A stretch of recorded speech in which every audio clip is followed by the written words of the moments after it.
ആരൊക്കെയാണെങ്കിൽ നോക്കാൻ, എനിക്കാണെങ്കിൽ സുഖമില്ലാത്ത ആള്.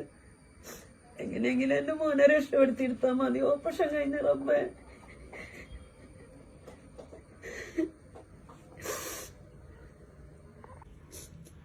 അസ്സലാമലൈക്കും. എന്റെ മോനെ എങ്ങനെയെങ്കിലും ഒന്ന് രക്ഷപ്പെടുത്തണം. എന്റെ മോനും ക്യാൻസറാണ്. 3 കുട്ടികളാണ്. അവൻ എത്തിങ്ങാനയിലാണ് പഠിച്ചത്. ഞാൻ ഒരുപാട് കഷ്ടപ്പെട്ട് വളർത്തിയതാണ്. ഇപ്പൊ എന്റെ മോന്റെ കോലം കാണുമ്പോ തന്നെ എന്റെ ചങ്ക് പൊട്ടിപ്പോകുക. അല്ലാഹു എന്റെ മോനെ ഹൈറാക്കി തന്നെ 3 കുഞ്ഞുങ്ങളാണ് റബ്ബേ. എന്റെ മയ്യത്തിനോടമായിട്ടുള്ള മക്കളാണ് റബ്ബേ. 2 മക്കള്. അല്ലാഹു എന്റെ മക്കള് ഒന്നുമില്ലാതെ എന്റെ മോനെ ഹൈറാക്കി തന്നെ റബ്ബേ. അസ്സലാമു അലൈക്കും. ഫിറോസ് കുന്നംപറമ്പിലാണ്. ഞാനിപ്പോൾ ഉള്ളത് ആലുവയിലാണ്. ആലുവ പൈപ്പരയില് സനൂപ് എന്ന് പറയുന്ന ഈ ഒരു ചെറുപ്പക്കാരന്റെ അടുത്താണ്.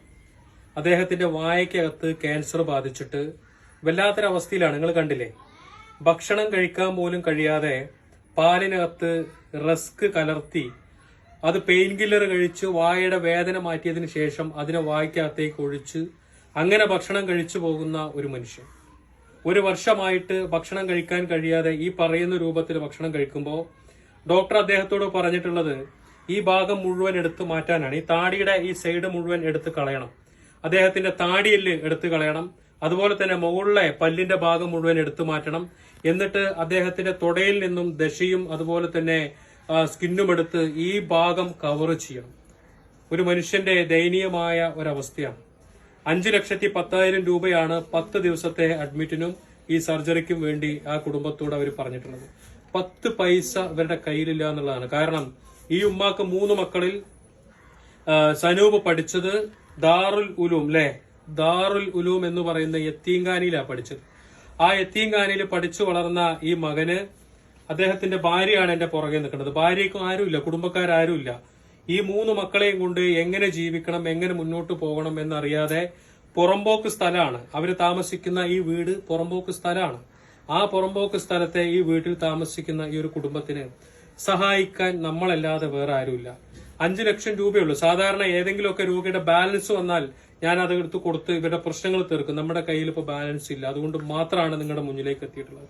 നിങ്ങൾ ഇവരെ സഹായിക്കുകയാണെങ്കിൽ ഇദ്ദേഹത്തിന്റെ ചികിത്സയ്ക്കും അതുപോലെ തന്നെ തുടർ ചികിത്സയ്ക്കും ഇനി എന്തെങ്കിലും ബാക്കിയുണ്ടെങ്കിൽ ഈ കുടുംബത്തിന് ഒരു വീട് വെക്കാനും കൂടി ഉണ്ടാവും. അത്രമാത്രം ദയനീയമാണ് ഈ കുടുംബത്തിന്റെ സ്ഥിതി. കഴിയുന്ന ആളുകളൊക്കെ സഹായിക്കണം.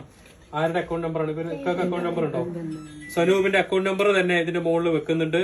അവരുടെ ഗൂഗിൾ പേ ഉണ്ടല്ലോ, നിങ്ങൾക്ക് അവരുടെ ഗൂഗിൾ പേ വെക്കുന്നുണ്ട്. എല്ലാം വെക്കുന്നുണ്ട്. ഞാനിവിടെ അടുത്ത് നിൽക്കുമ്പോഴും അദ്ദേഹം എന്റെ അടുത്ത് പറഞ്ഞത് നിങ്ങളൊന്ന് മാറിയുന്നു. കാരണം അത്രയ്ക്ക് സ്മെല്ലടിക്കുന്ന വായന്റെ ഉള്ളിൽ നിന്ന് അത്രയും സ്മെല്ല് വരികയാണ്. അദ്ദേഹം ഇങ്ങനെ പൊത്തിപ്പിടിച്ചായിരുന്നു എന്റെ മുന്നിൽ. ഞാൻ പറഞ്ഞത് നിങ്ങളത് മാറ്റിക്കോ, എനിക്ക് ആ സ്മെല്ല് കുഴപ്പമില്ല എന്നാ പറഞ്ഞത്.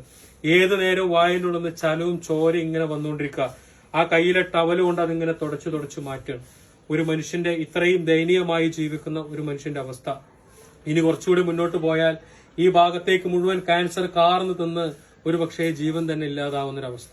ഞാൻ നിങ്ങൾ വിചാരിച്ചാല് ഇദ്ദേഹത്തിന്റെ പ്രശ്നങ്ങൾ തീർക്കാം, ഈ കുടുംബത്തിന്റെ കണ്ണീരൊപ്പാൻ സാധിക്കും. കഴിയുന്ന ആളുകളൊക്കെ സഹായിക്കണമെന്ന് ആത്മാർത്ഥമായിട്ട് അഭ്യർത്ഥിക്കുകയാണ്. അസ്സലാമു അലൈക്കും.